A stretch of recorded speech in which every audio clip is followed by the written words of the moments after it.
Deuxième partie de l'Africa News. Nous sommes toujours en compagnie avec de nos invités, Gracien Rokindi-Kiza, éditorialiste, et Karine Orio, journaliste. On passe tout de suite au reste de l'actualité.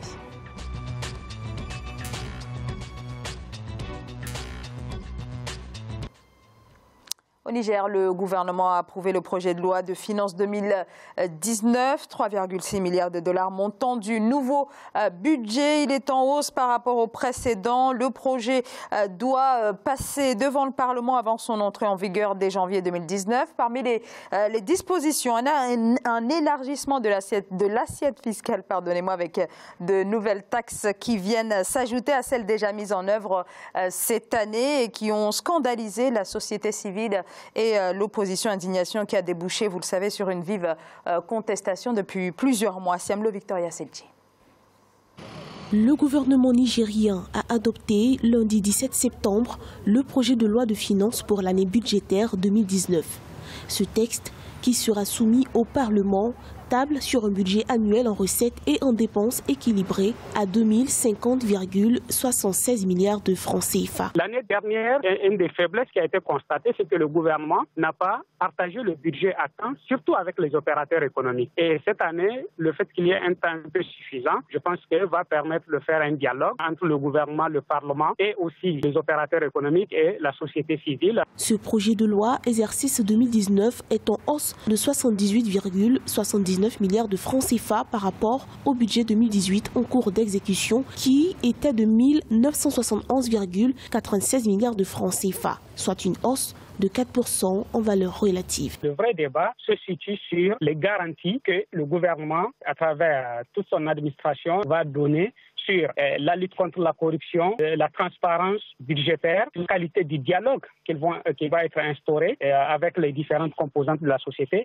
L'annonce de ce projet de loi 2019 intervient dans un contexte de tension, la loi de finances 2018 étant encore fortement critiquée par la société civile qui la qualifie d'antisociale. Selon les indicateurs macroéconomiques de la Banque africaine de développement, le taux de croissance prévisionnel du produit intérieur brut réel nigérien est de 5,5% en 2019 contre 5,3% en 2018.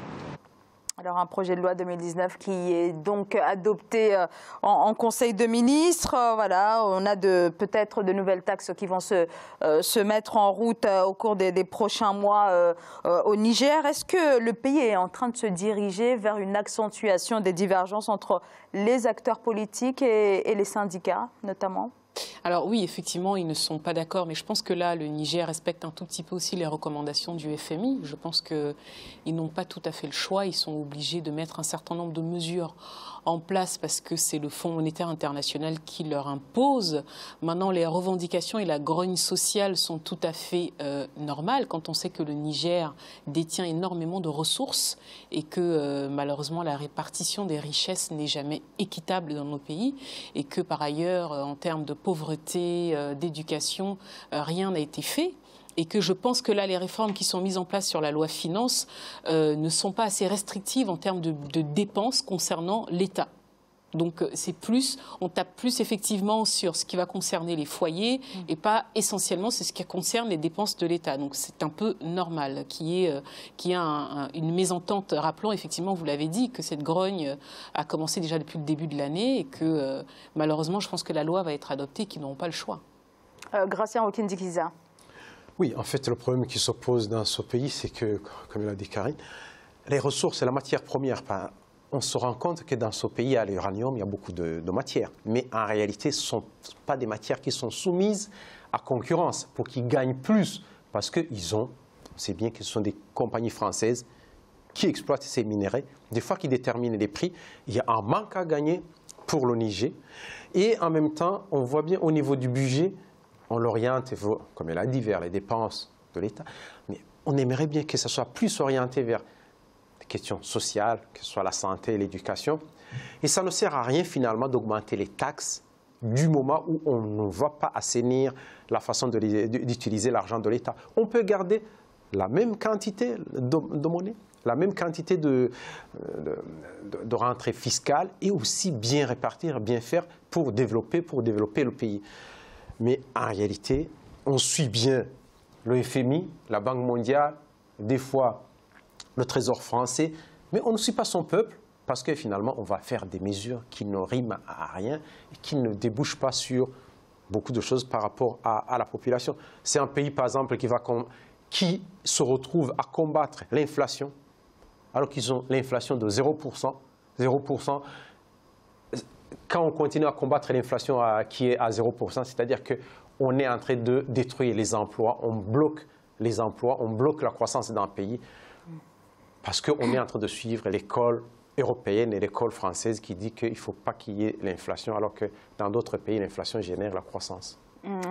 Oui, Karine Orion. Mais vous avez souligné un point qui est ô combien important, l'uranium. C'est quand même un scandale que le Niger se retrouve aujourd'hui à cette position-là, quand on sait que son uranium est convoité par quasiment toutes les puissances du monde, et que cet uranium-là a été disputé, a été l'objet de guerres, etc. Mais il faut rappeler que je pense que partout dans le monde, c'est le Niger qui fournit quand même la plupart de l'uranium à toutes ces puissances-là. Donc aujourd'hui, se retrouver effectivement avec autant de problèmes sur le plan social, c'est un scandale. Donc je peux comprendre tout à fait que ça agace effectivement la société, mais est-ce qu'il va y avoir une meilleure répartition? Parce que c'est toujours ça la véritable question. Quand on sait qu'ils n'ont pas que effectivement l'uranium, ils ont d'autres ressources, c'est un peu dommage finalement. L'uranium, je pense, c'est la grande quantité, la grande majorité, c'est pour Areva, pour la France. Oui, mais il y a aussi les Américains qui essaient d'entrer dans le jeu.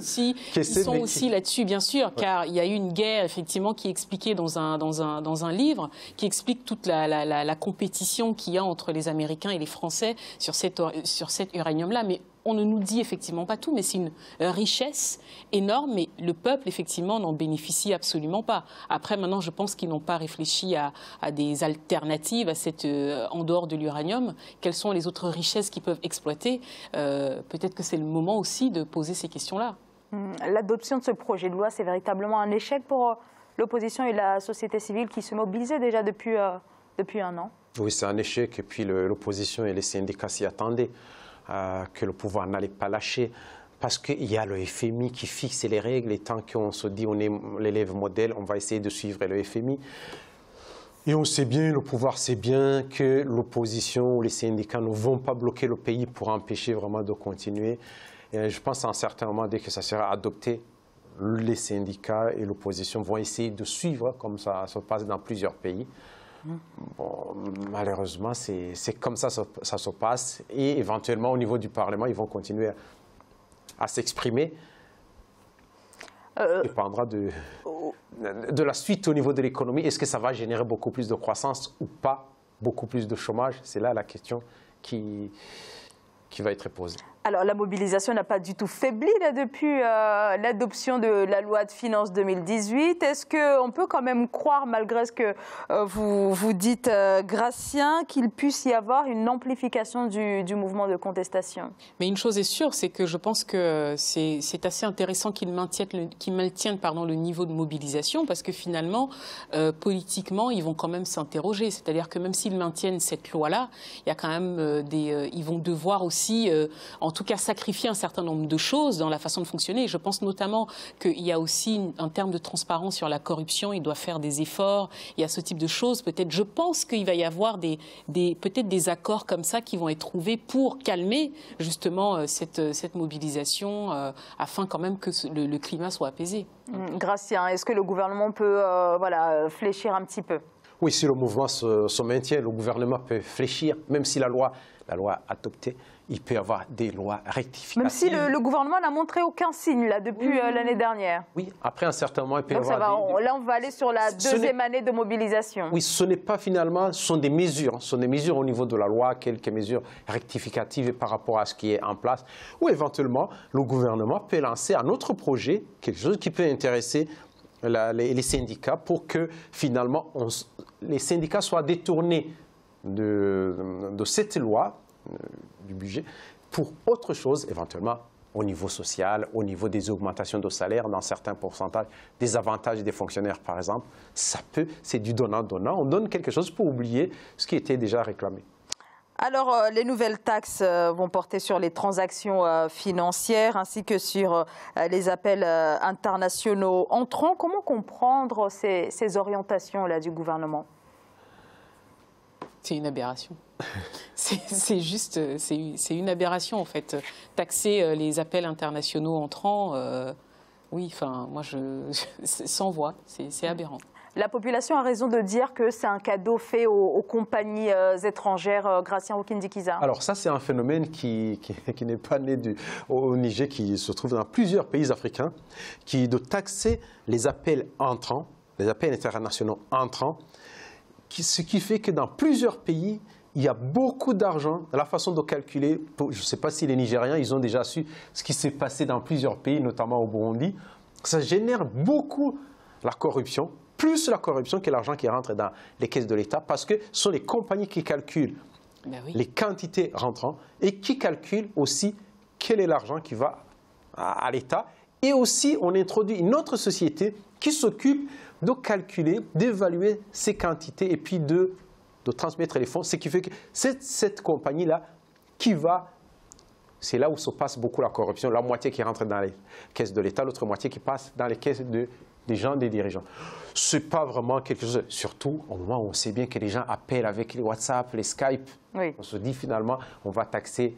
Il y a des gens qui continuent à appeler, mais ça va durer un moment, mais ça ne va pas rapporter beaucoup. Disons, bien sûr, il y aura de la corruption, mais à un certain moment, ça va s'arrêter. Mais on tape quand même sur le porte-monnaie. Finalement, les personnes qui appellent, c'est les personnes de la diaspora qui sont à l'étranger, qui appellent. Donc je trouve que c'est un peu... Oui, je réitère mon propos. C'est une aberration parce que, comme le dit Gratien, finalement, ça profitera toujours aux mêmes. C'est-à-dire que c'est une petite tranche de la population qui déjà se partage les richesses. Là, on trouve encore le moyen de taper dans le porte-monnaie de la population d'une façon en mettant ces taxes-là.